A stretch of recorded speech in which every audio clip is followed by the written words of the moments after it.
അപ്പോൾ മിഥുനൻ രാശിക്കാരുടെ 2ാം ഭാവത്തിലാണ്. അവർ 2 എന്ന് പറഞ്ഞാൽ നമ്മുടെ വാക്ക്, ഇപ്പോൾ വിദ്യാർത്ഥികൾക്കൊക്കെ ആണെങ്കിൽ ഒരു പഠനം, അതുപോലെ തന്നെ നമ്മുടെ വാക്ക്, ധനം, സേവിങ്സ്.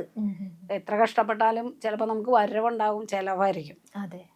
അപ്പം അതെല്ലാം മാറി നമുക്കിപ്പോൾ കണ്ടകശനി അവിടെ ഓൾറെഡി ഉണ്ട്, അദ്ദേഹം അവിടെ തന്നെ നിൽപ്പുണ്ട്.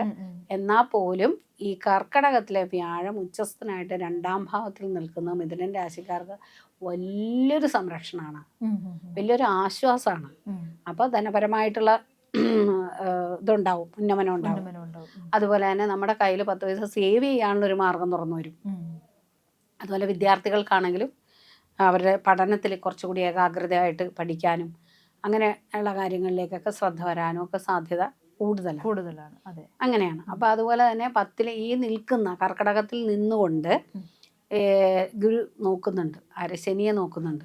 അപ്പോൾ ആ ശനി എന്തായി, ശനിയുടെ ഒരു നോട്ടം അല്ല, വ്യാഴത്തിൻ്റെ അതിശക്തമായ ഭാവത്തിൽ നിന്നുകൊണ്ട് നിൽക്കുമ്പോഴത്തേക്ക് അദ്ദേഹം 10ൽ നിൽക്കുന്ന ആ ശനിയെ കൊണ്ടുള്ള നമ്മുടെ ആ ദുർഘടമായ പല കാര്യങ്ങളും നമ്മൾ ഫേസ് ചെയ്ത് വരുന്നതിനൊക്കെ ഇത്രയും എന്താ പറയുക, മല പോലെ വന്ന എലി പോലെ പോയി എന്നൊക്കെ പറയാം.